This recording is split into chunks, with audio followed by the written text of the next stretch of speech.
Olá, mestre Marco Ruas, uma honra imensa para o canal MMA Debate de Belo Horizonte falar com você novamente. Você é um dos maiores nomes da história da luta, né, uma lenda de verdade, uma pessoa que escreveu aí com letras de ouro um nome dentro da história do mundo das artes marciais. E todo mundo que gosta de MMA, de Vale Tudo, enfim, respeita o seu nome como um dos principais de todos os tempos. Mestre, eu gostaria de fazer uma pergunta para você. Você começou treinando judô com seu primo, lá no bairro do Flamengo. Fala um pouco dessa época, né? E depois você começou a treinar capoeira, começa camisa, tudo isso você não tinha nem 15 anos, né? E era uma época que muita gente treinava somente uma arte marcial, a pessoa fazia ou só judô, ou só jiu-jitsu, enfim. E você, antes dos 15 anos, já tinha essa cabeça, né, de treinar várias artes. Conta um pouco pra gente como é que era a sua rotina na época, né? Meu amigo, primeiro, obrigado pelas palavras. E como eu já falei, eu comecei no meu primo, na rua, no bairro do Flamengo, na academia chamada Academia Saga. E essa academia ficava andando uns 2 minutos da minha casa, no meu prédio, no bairro do Flamengo. Então, ficava fácil para mim. Eu, eu estudava de manhã cedo, voltava, fazia o dever de casa, ia para a academia à tarde, onde treinava judô com meu primo, e lá eu ficava e tinha, antes de fazer capoeira, eu fiz taekwondo com o professor Lee, mestre Lee, o cara que trouxe o taekwondo para o Brasil, lá para o Rio de Janeiro, né, acredito, ou para o Brasil, é um bem antigo. Então eu comecei a treinar taekwondo com o mestre Lee, depois ele saiu dessa academia Saga, veio o mestre Rodney, que tem uma academia em Copacabana, treinei com o Rodney um bom tempo. E foi quando lá nessa mesma academia, que era uma academia mais especializada em judô, mas tinha um taekwondo também, esse meu primo botou o Camisa, o mestre Camisa, tinha chegado do Furacões da Bahia, um grupo de capoeira, e adorou o Rio de Janeiro e ficou. E foi dar aula nessa academia. E eu fiquei encantado quando vi o Camisa jogando capoeira. Eu falei, pô, quero fazer essa luta também. E comecei a praticar capoeira. Então, a facilidade, não era que eu já, nesse tempo eu tinha ideia de treinar várias lutas, eu tinha a facilidade de treinar de graça, por academia ser do meu primo. Então, outra facilidade era ser muito próximo à minha residência, a residência dos meus pais. Era andando 2 minutos, era praticamente na esquina, perto de uma padaria. Então, eu tinha essa facilidade de ir, voltar, comia, voltar para a academia. Quer dizer, então, foi isso que me ajudou bastante. Ok? Mestre, você nessa época que já treinava outras modalidades, chegou um momento que você foi treinar, né?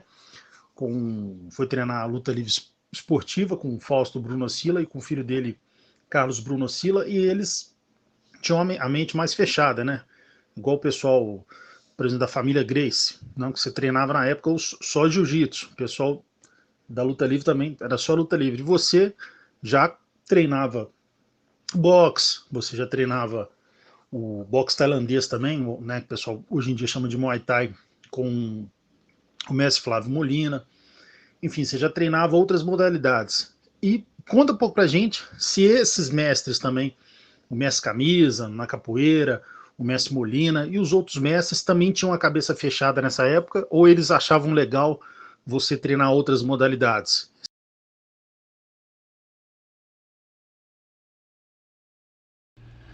A verdade foi que eu fiquei um tempo nessa academia Saga, e lá no bairro do Flamengo eu conheci um amigo, tinha um amigo que fazia boxe Santa Rosa. Foi no tempo que ele me levou, vamos, já faz capoeira, fez taekwondo, vamos lá conhecer o boxe. Foi quando eu fazia o boxe na rua do Riachuelo, academia Santa Rosa. Isso, e continuei na academia do meu primo, fazia capoeira.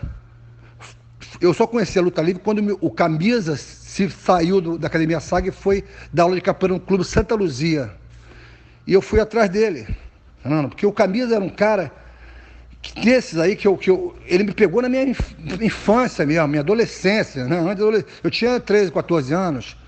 Então, ele foi que me deu, foi um grande mestre para mim. Apesar de ser uma capoeira, uma arte brasileira, que não tem nada a ver com Vale Tudo, né? Apesar que eu acho que até muito mais a ver com Vale Tudo, para te falar a verdade. Porque a capoeira é uma coisa que valia quase tudo, valia o cara dar uma cabeçada no meio da roda, eu já dei soco, eu já dei. Tá vendo? Então era uma coisa que praticamente tudo, mas dentro de ao mesmo tempo tinha a sua parte arte, tocar um berimbau, cantar, isso eu não levava muito jeito, tá vendo?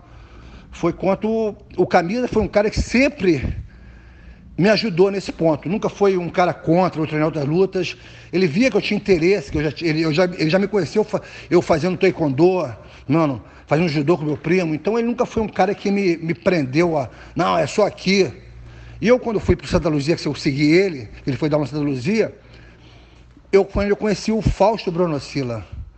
Porque quando acabava a roda de capoeira, tinha um saco nesse clube, um saco de bater, e eu ficava batendo saco, pulando corda, praticando um pouco mais depois da capoeira. E ele gostava de boxe.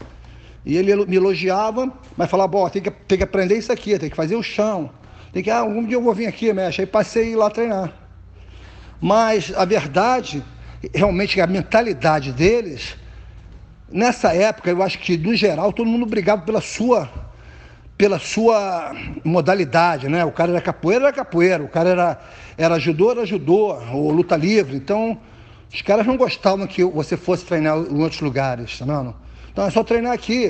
Tanto que eu me desliguei um pouco da luta livre quando o Carlos Bronocilla falou para mim, Marcos, você tá indo no judô, lá no Flamengo, tá indo no Oswaldo Alves, o negócio é só aqui. Foi que eu me desliguei. Eu não queria estar preso a uma coisa, eu queria aumentar meus conhecimentos. O único cara que não me prendeu a isso foi o mestre Camisa. Pelo contrário, me deu até vai procurar o mestre Leitão, procura ver o wrestling, é muito assim, importante nessa modalidade vale tudo. O wrestling acho que vai ser ali o divisor de águas, quer dizer, ele me deu grandes toques. É isso que eu tenho a dizer. Mestre, falando, né, do grande mestre Flávio Molina, né, esse ano, né, em fevereiro, completou 20 anos da morte dele. Conta um pouco pra gente sobre essa grande lenda do mundo da luta, né? Muita gente atual não conhece, né? Ele foi também policial civil, foi a pessoa que fazia resgates no Brasil, se eu não me engano, foi o número 1, né? A pessoa o recordista em resgates. Então, assim, além do mundo da luta, ele era um herói, né, da vida. Conta um pouco pra gente sobre quem foi o Flávio Molina, como você conheceu ele, como é que foi a sua relação com o saudoso mestre Flávio Molina. Em primeiro lugar, falar de Flávio Molina, o mestre Flávio Molina, em primeiro lugar, falar de um amigo, foi um grande amigo, uma grande pessoa. Não, eu vim a conhecê-lo mais tarde. Eu já tinha saído do exército, fui paraquedista militar, e eu devia ter acho que conheci o Flávio Molina, devia ter uns 20 anos, 20 anos, acredito, 20 anos, 21. Eu tinha saído do exército e fui dar aula numa academia na Conde Baipendi, tudo perto, no bairro do Flamengo. E eu morava nessa academia. Eu dava aula de boxe, e eu tinha sido campeão já de boxe, e dava aula de boxe e chão, já praticava luta livre, já estava no Santa Luzia, já tinha começado cedo. E eu vim conhecer ele, porque a Academia Saga era bem próxima dessa academia. O Naranha eu já conhecia bem mais tempo. O Naranha eu conhecia o Naranha do tempo da Academia Saga. E o Flávio, uma vez eu encontrei com ele na rua, ele falou, pô, você que já fez taekwondo, fez capoeira, eu trouxe esse estilo novo pro Rio de Janeiro, que é o boxe tailandês. Porra, vem para fazer parte disso, acho que vai ser fácil para você. Já fez boxe, fez capoeira, vai ser bem fácil se adaptar a esse estilo. E me convidou e eu passei a ir. Um cara super educado, um cara super amigo, um cara sem palavras, sabe? Um cara que, nota 1000. Falar do Flávio Molina, para mim, foi um prazer, sabe? Um cara que me deu grandes toques, sempre pensou à frente do seu tempo também, um cara que sempre imaginava, a gente vai lutar lá fora, a gente vai ficar famoso, a gente vai conseguir viajar, fazer lutas internacionais, quando eu nem saía do bairro do Flamengo. Não, eu achava até que ele estava sonhando demais, mas era verdade. Mano, ele acreditava naquilo que ele falava. Quer dizer, um cara que, uma conduta exemplar, mano. Depois foi um ótimo guarda-vida, né? Quando eu já contei histórias dele, a gente conversando na praia, ele salvando pessoas, não estava nem no trabalho, no serviço, estava de folga. Ele não salvando pessoas ali no Leme, onde eu morava, a gente ficava sempre junto. Quer dizer, depois foi ser um grande policial, um herói, o cara só tem qualidade, sabe? Um cara, realmente, foi muito importante ele na minha carreira. Flávio Molina, grande estoque, grande amigo, me ajudou bastante.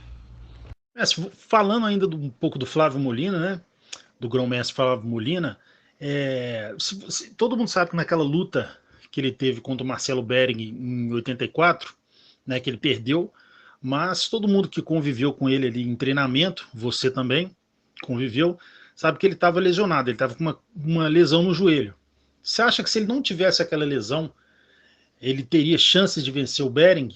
Né, o Bering estava no auge dele, era muito bom de jiu-jitsu, foi o melhor aluno do mestre Rickson Gracie, enfim. Você acha que se ele não tivesse a lesão, ele teria mais chances naquela luta, ou pelo fato dele não saber chão, naquela época somente ali de vocês que lutaram contra o pessoal do jiu-jitsu, somente você era o lutador que sabia chão também. Então ele não sabia, então mesmo se ele tivesse bem do joelho, ele não sabendo chão, você acha que ele poderia fazer frente ao Molina, ou o fato dele não ter chão realmente iria dificultar muito ele conseguir uma vitória naquele dia? Realmente o Flávio estava lesionado, ele estourou o ligamento dele no treinamento e teve que tomar até injeção de cortisona. Na verdade, nós treinamos acho que 2 semanas para essa luta, ou 3 semanas no máximo, né? A gente corria, ia para a academia do Alex, que era em Laranjeiras, batia saco, fazia... Chegamos indo também no João Ricardo, treinamos no João Ricardo, fomos convidados pelo João Ricardo e Berlon a treinar lá o Vale Tudo, a pancadaria, o sparring, que ajudou bastante. O Ricardo foi uma peça bem importante nessa luta de Vale Tudo. Mas eu falei para ele no começo do treinamento, nas primeiras semanas que que ele me convidou para participar, eu falei: Flávio, tem que aprender o chão, tem que saber a luta de chão, vamos lá no Santa Luzia, vamos conhecer o Fausto Brunocilla.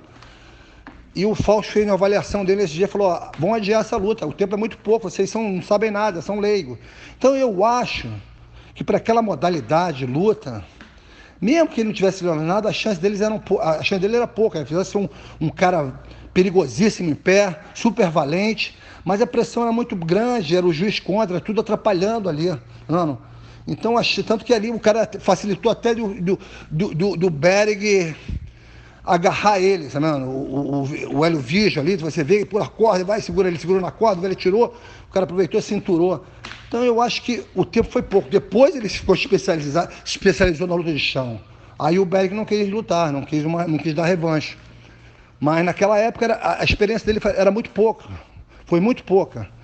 Quer dizer, eu não vejo, para te falar a verdade, eu não via muitas chances. Não. Ele foi porque ele era jeito homem, era um competidor e não fugia dos desafios. Essa última pergunta relacionada ao grão-mestre Flávio Molina, todo mundo sabe que a sua marca registrada é o low kick, né? Então, o seu low kick devastador, depois você passou a técnica para o Pedro Rizzo, e o Pedro Rizzo também, né, tem aquela bomba, né, de direita.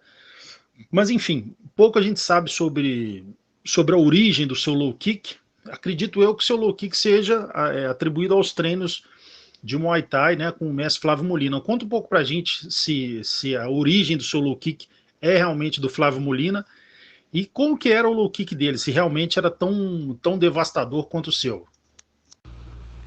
Olha, realmente o boxer, o Flávio Molina, que passou isso, o low kick, que era do Muay Thai, né? E a gente não estava acostumado a chutar as pernas nessa época.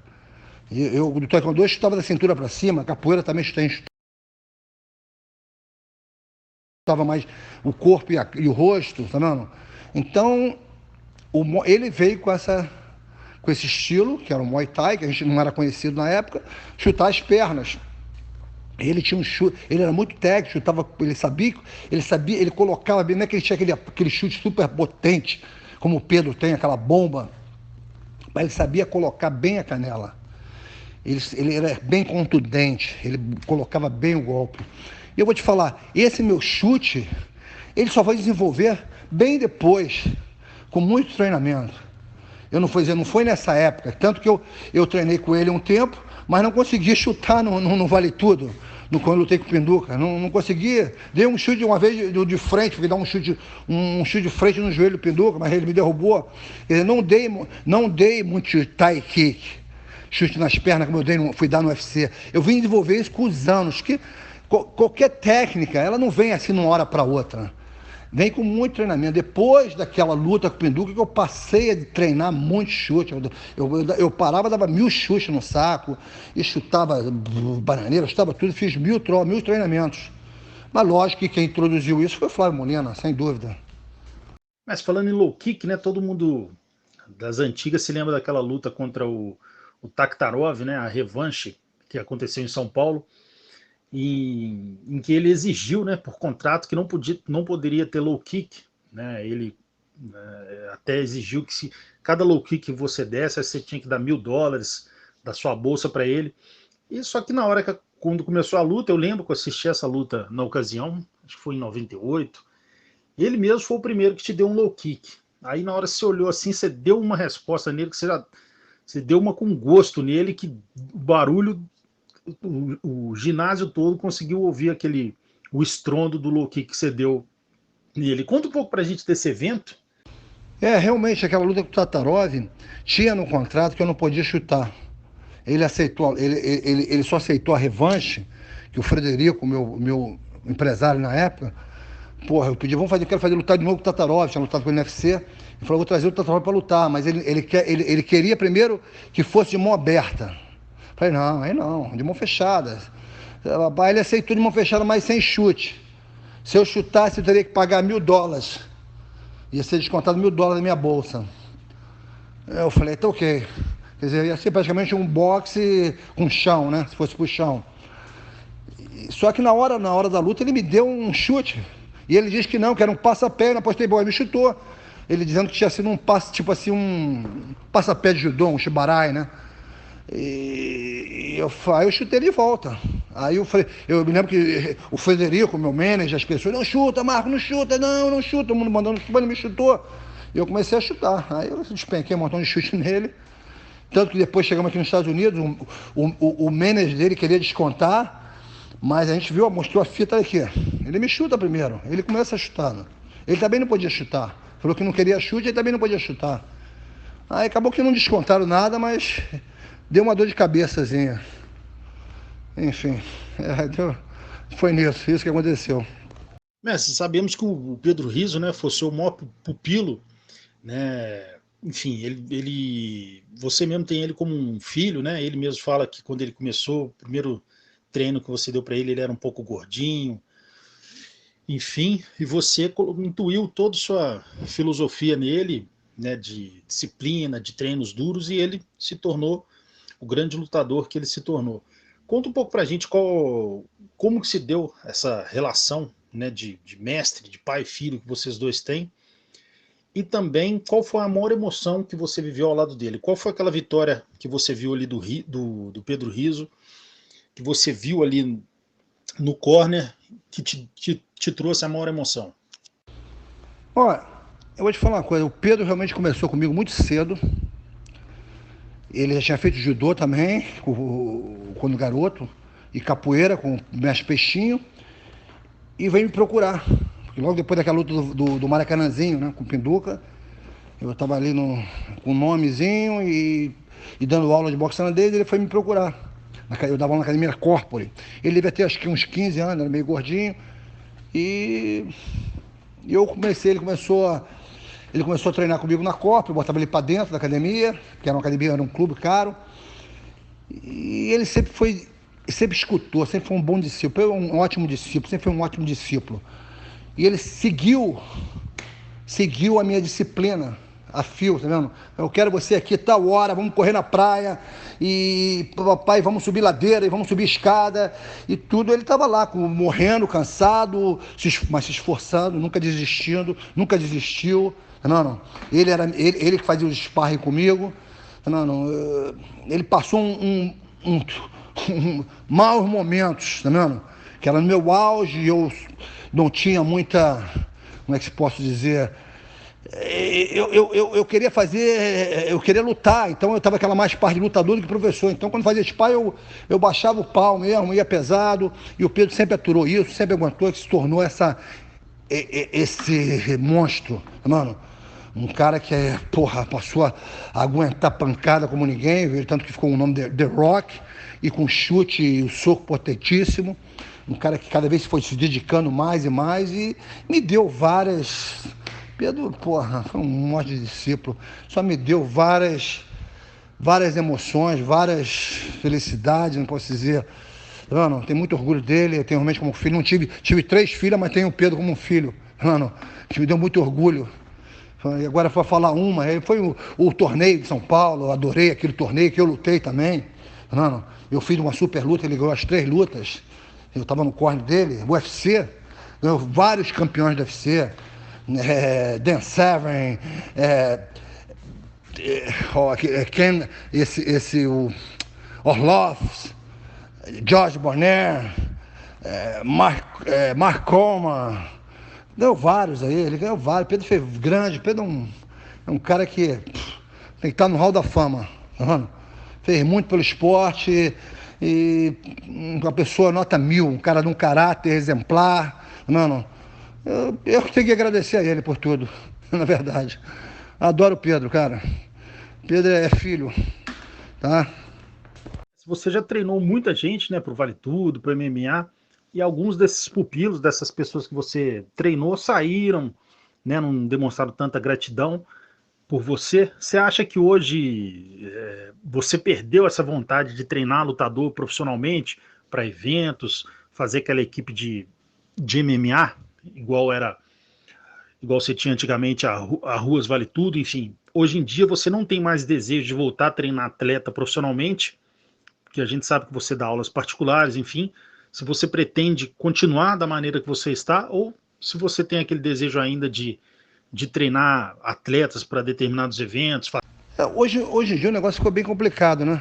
Eu não tenho, para te falar a verdade, eu não tenho mais essa vontade de... Eu ajudo uns garotos, vão até competir agora sábado, eu vou estar até no corner dele, prometi que ia estar no corner dele, lutadores amadores ainda, mas que treinam comigo.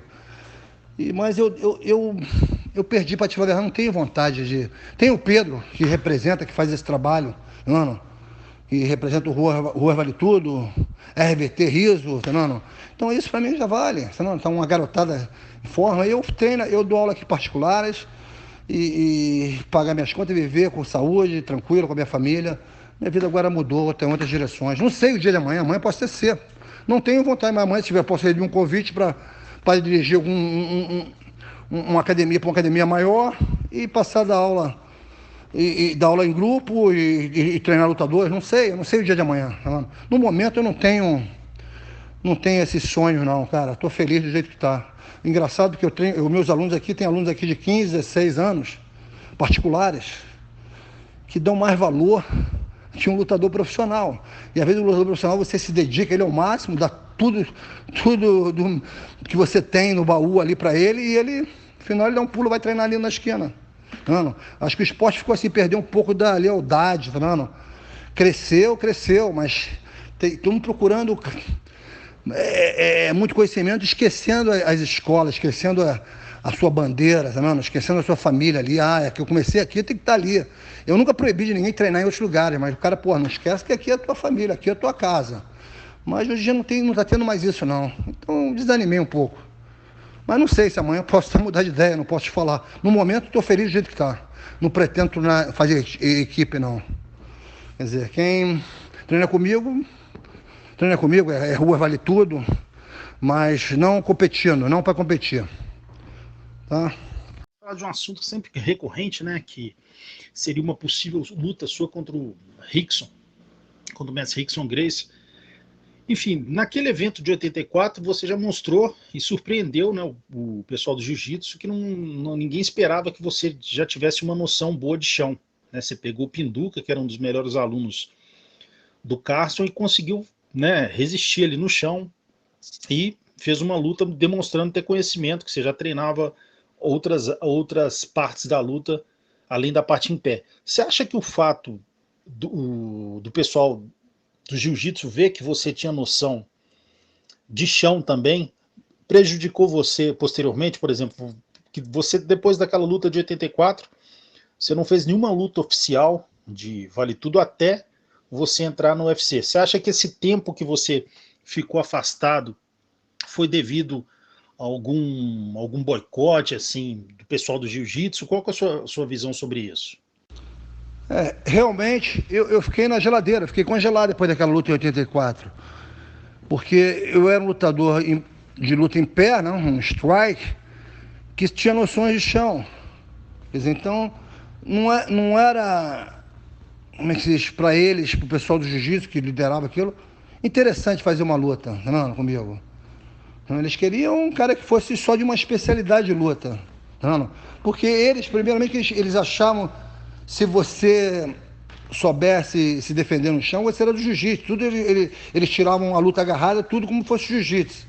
Então, eu fiquei no congelador. Eu fui lutar depois, eu acho que eu não me lembro o ano bem, antes do UFC, eu fiz 2 lutas pelo Oswaldo Alves em Manaus. Não? Consegui fazer 2 lutas de vale tudo no Oswaldo Alves, saí vencedor dessas 2 lutas. Mas realmente aquilo me atrapalhou. Depois daquilo, eles me congelaram. Eu tentei, aceitei vários desafios, fui em televisão, mas fiquei parado. Eu já estava quase, foi quando eu estava quase desistindo já, não sai luta. Eu queria lutar, queria fazer um dinheiro, porque eu estava casado, já com uma filha. E não arrumou nada. Quando a ponto de desistir foi quando eu recebi um convite para lutar no UFC. É isso que aconteceu na época.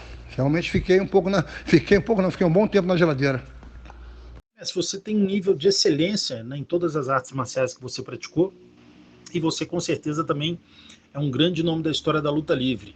E hoje a gente nota que a luta livre ela é muito dividida, né? De um lado tem o pessoal do Hugo, do Arte, do outro lado a gente tem o pessoal do Joil, do outro lado a gente tem o pessoal do Cromado, enfim. Dá a impressão de fora que a gente vê que a luta livre não é uma modalidade tão unida quanto é, por exemplo, o jiu-jitsu.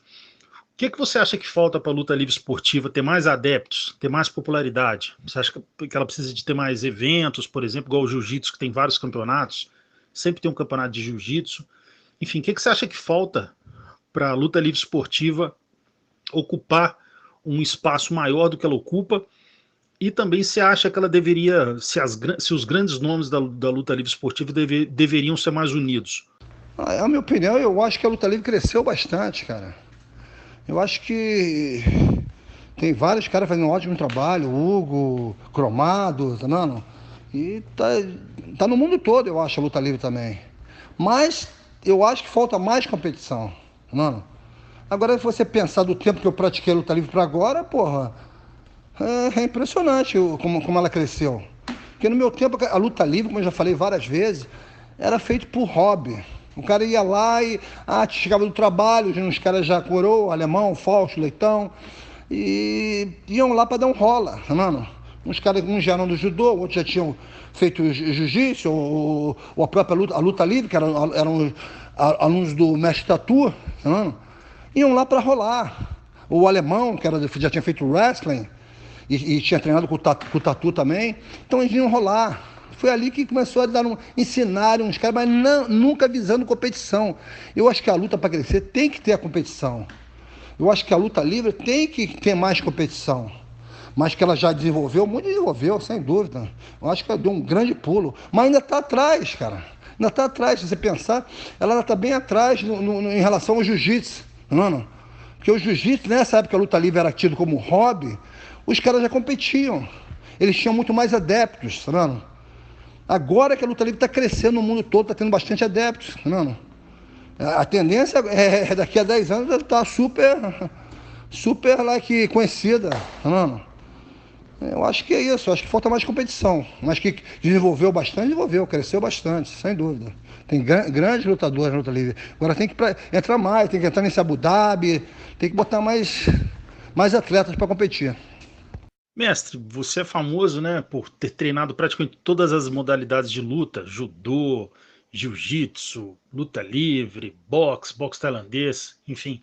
E você chegou até um tempo a treinar com o Mestre da Morte, né, que ficou famoso ali nos anos 90, teve até uma reportagem na Rede Globo.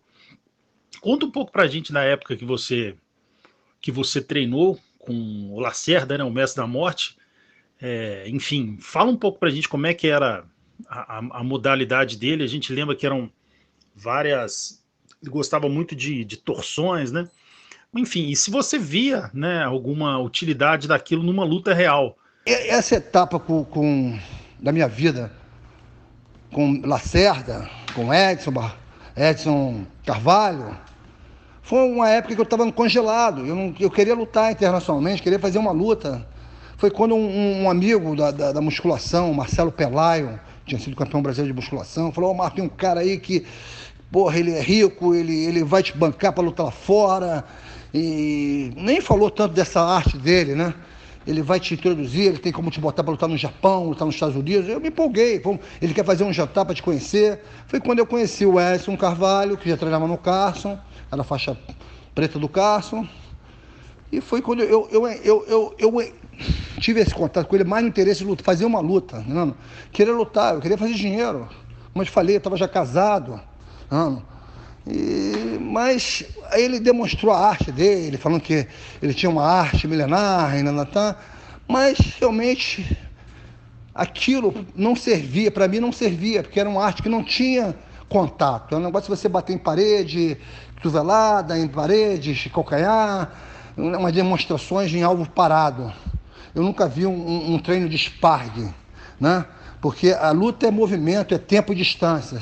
Se não existir isso, não adianta você chegar e quebrar 10 pedras de gelo, 10 telhas. Aquilo não revida, não. Aquilo não é, está parado, você tem um tempo para se concentrar, você tem um tempo para bater. Agora, quando está em movimento, toma lá da caia, é reflexo, é tempo, distância. Então ele não tinha isso, eu falava para ele, mas tem que ter sparring, tem que ter isso, não, com esse toque aqui vai fazer isso, vai causar isso.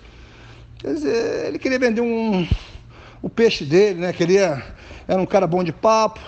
Mas o meu interesse com ele foi dele me arrumar uma luta internacional. Mas na verdade ele queria se promover com o meu nome na época. Não, ele queria se promover e fazer aquele carnaval todo, junto com o Edson. A única coisa que foi boa para mim foi esse contato com o Edson e com ele, foi que ele me levou para treinar no Medir. Não. Eu vim conhecer o mestre Medir, foi uma ótima experiência. Conheci um grande mestre de judô, mestre Medir. Entendeu? Tive bons conhecimentos ali. Ali foi um ótimo treino, treinava 2 vezes por dia. Ia de manhã e depois voltava à noite. Quer dizer, a experiência boa foi essa para mim. Ele tinha um contato com o Medir gostava dele. E o Edson era judoca também. Então, quer dizer, eu ia sempre 2 vezes treinando. Me mantive bem em forma nessa época. É isso. Mas falar de um atleta que tem ali o DNA, né, da Ruas Vale Tudo, que é o José Aldo, né, ele treinou com seu sobrinho, treinou com o Riso, treinou com o Dedé Pederneiras, enfim, treinou com todo mundo que tem ali o sangue Marco Ruas nas veias. Você acha que ele precisa provar alguma coisa ainda? Enfim, muita gente já acha que o Aldo conseguiu uma condição financeira muito boa dentro do MMA, conseguiu todos os títulos que ele precisava, não precisa de provar nada para ninguém. Muita gente acha que já é hora dele aposentar, né, como um dos maiores de todos os tempos. Outros acham que ele ainda pode continuar fazendo alguma luta. Você, como um amigo dele, né, e como um grande especialista das artes marciais, qual a sua visão sobre o José Aldo? Você acha que realmente já é hora de descansar, cuidar da vida, cuidar dos negócios, ou ele ainda deve se testar dentro do mundo da luta? Olha, o José Aldo é um cara que realmente já botou o nome na história, né? Ele não tem que provar mais nada. Não. Foi um excelente campeão, um excelente lutador. Não. O cara provou. O cara é um cara também que falar dele para mim é felicidade também. Que é um cara que veio do jiu-jitsu e aprendeu ali com o meu sobrinho, Rodrigo, depois foi pro Pedro. Não. Então, ficou um especialista em luta em pé, ele seguiu o que eu falava ali, tem que saber luta em pé. Ele botou aquilo e provou que a luta em pé era importante. Uma defesa de queda, uma das melhores do MMA, e ali ele determinou para onde a luta ia. Ele não tem que provar mais nada. Agora, eu te falar, eu estou morando aqui, ele mora no Brasil. Tenho contato muito pouco com ele. Isso é uma coisa que só ele pode dizer. Agora, se você perguntar, o que você acha? Eu acho que ele ainda tem muita lenha para queimar. Eu acho que ele ainda é garoto, né? Está em forma, tá vendo? Agora, aí depende da pessoa, eu não sei, nunca tive esse papo com ele. Tá, é uma coisa que só ele pode dizer, que às vezes o cara já fez tanto e fala, não, tô a fim de descansar, não quero mais não. E às vezes a chama apagou dentro dele, alguma coisa apagou dentro dele, não está mais afim. Aí é melhor parar. Mas só ele que pode dar essa resposta. Você perguntar a minha opinião, eu acho que ele tem muita lenha para queimar. Dá para ser campeão, tranquilo. É um cara que tem maior talento, Agora tem que saber dele, né? Se a gente colocar, você é um dos nomes mais queridos, né, e respeitados da história das artes marciais, né? Aqui no Brasil, todo mundo que é fã e conhece a história das artes marciais respeita muito o seu legado. Eu não conheço ninguém que não seja fã do Marco Ruas. De 10 em cada 10 pessoas que gostam do esporte admiram e têm você como um ídolo. Né? Você foi campeão do UFC. E um exemplo, o Sakuraba, por exemplo, nunca representou nada dentro do UFC. Foi um grande lutador na história, mas dentro do UFC ele não tem história para poder estar no Hall da Fama. E ele foi colocado aí no Hall da Fama agora. Como é que você vê isso? Você que foi, né, um grande lutador e fez uma grande história dentro do UFC. Se isso incomoda você, por exemplo, você até hoje não ter sido colocado no Hall da Fama, ou para você isso é algo que não tem tanta importância, já que os fãs, as pessoas que conhecem o esporte, sabem e reconhecem toda a sua importância. Amigo, esse negócio de Hall da Fama, para mim, não, para te falar a verdade, não tem muita importância.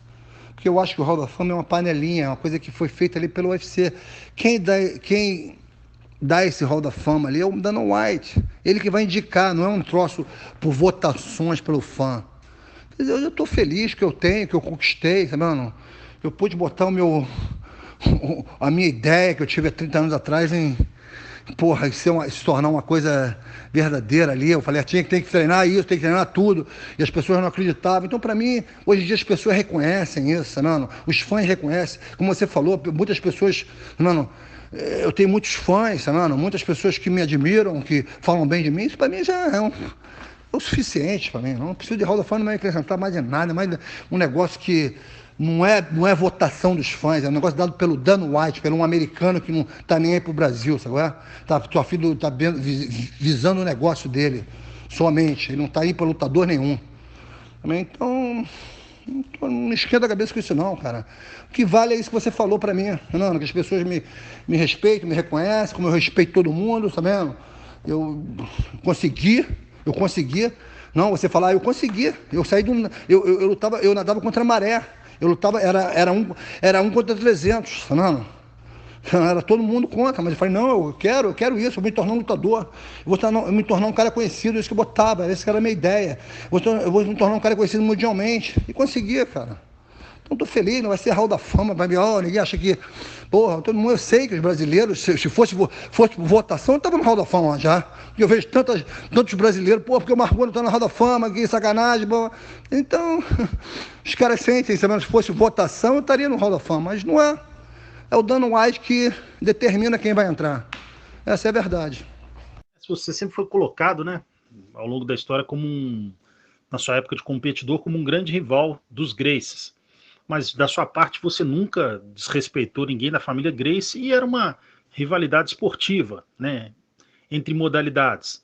Assim como também você nunca escutou abertamente ninguém da família Gracie falando mal da sua pessoa. Respeitavam você como um grande lutador.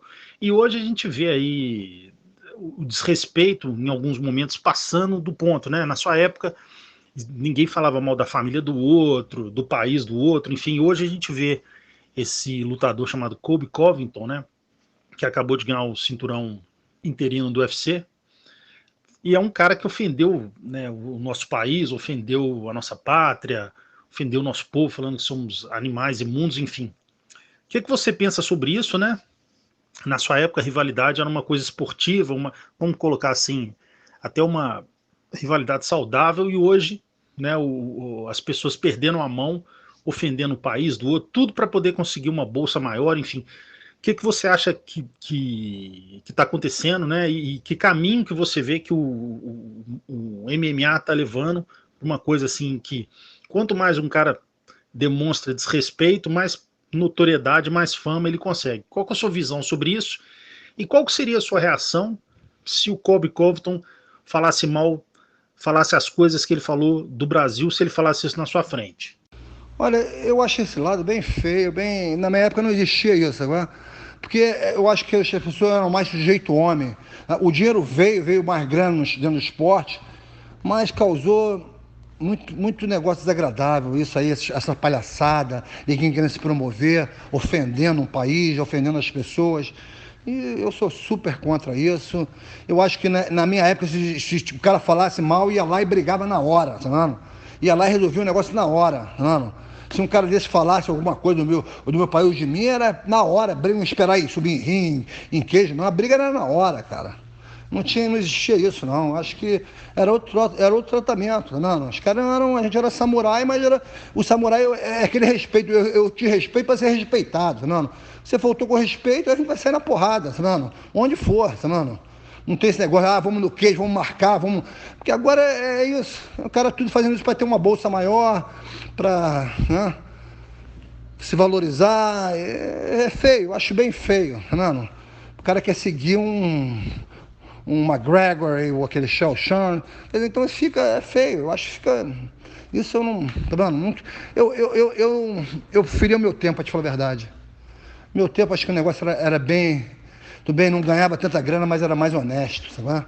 Era um negócio de sujeito homem mais, né? Tinha mais ali hombridade no negócio. E agora tá palhaçada. Se você está na Califórnia, né, há mais de 20 anos, fala um pouco pra gente aí como é que é a sua vida na América, né? A sua rotina, enfim. E também eu gostaria que você falasse, né, você como brasileiro, né, morando nos Estados Unidos, a gente sabe que o seu amor pelo Brasil continua o mesmo. Como é que você vê aí a situação, né, do nosso país, você olhando aí de fora, e que se você acha, né, que existe alguma solução aí para o nosso país? Né, uma pergunta agora mais voltada na parte política. A pergunta é difícil. Olha, eu estou há um bom tempo aqui na Califórnia, já vai fazer 20 anos. Não me vejo voltando para o Brasil, amo o Brasil, cara. Minha mãe mora no Brasil, minha irmã mora no Brasil, meus irmãos. Sempre posso, vou visitá-los. Mas não me vejo mais morando lá, porque eu já firmei aqui raízes aqui, tá vendo? Hoje eu sou cidadão americano também. E minhas filhas estão aqui, elas não querem, tá vendo? Eu tenho que estar perto da minha família, eu sou um cara muito família, gosto de estar perto das minhas filhas. Minha mulher não pensa em voltar também. Quer dizer, então é complicado para mim. Agora, a situação realmente no Brasil é triste, que eu tenho Rede Globo aqui, eu assisto Rede Globo todo dia. Eu acho que as pessoas têm que votar em pessoas novas, não? Parar de votar nesse pessoal aí que não faz nada, tá não? Tornar eleger esses caras aí que só fazem roubar. Não, tem que botar pessoas novas cabeças, novas pessoas, tá não? E mulheres também. Hoje eu vi um depoimento do cara falando, vamos botar em mulheres são mais, pensam diferente. Não, eu acho que tem chance, a gente tem que acreditar, tem que ter esperança, tá vendo? Não pode achar que não vai, essa porra não vai dar certo, nunca vai dar certo. Tem que ter esperança, que é um país do cacete, as pessoas são, porra, maravilhosas, mano. Eu acho que tem que ter esperança, mano. Tem que votar, não tem que anular o voto, não, tem que votar. Pessoas novas, olhar direitinho, estudar quem é honesto realmente, quem nunca não está envolvido em nenhuma falcatrua, e aí, é isso aí, é por aí. Infelizmente, eu fico triste, mano. Mas não é por isso que eu não vou voltar para lá, porque eu já firmei raízes aqui, já tenho tudo aqui, a minha família está aqui estruturada. Mano, se eu fosse sozinho, eu estaria no Brasil. Eu adoro ir ao Brasil, adoro falar minha língua. É isso. Mestre, há muito tempo, né, o pessoal já está falando de talvez o Bellator faça aí algum evento com lendas do MMA, né, pessoas aí que já estão aí acima dos 45, que estão 50 e tantos anos, e o Bellator às vezes faz alguns eventos, né, colocando Royce Gracie, Sean Rock, enfim. Se tivesse algum evento desse, né, algum evento só com lendas do Vale Tudo, do MMA, pessoas que estão na sua faixa de idade, enfim, se você toparia, né, se eles oferecessem a bolsa certa para você, você toparia participar? E eu acho assim, você está sempre em grande forma, sempre treina, sempre mantém a forma, eu tenho certeza, eu apostaria, se tivesse algum evento desse aí, de lendas, eu tenho certeza que você seria o vencedor.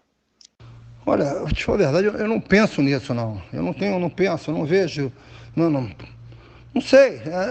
Não sei, como eu te falei, não sei o dia de amanhã. Realmente o cara pode oferecer ter uma oferta, porque para me fazer uma luta, hoje em dia, eu estou com 57 anos. Para me fazer uma luta, eu me mantenho em forma, treino todos os dias. Não. Estou dando essa entrevista para você, acabei de treinar.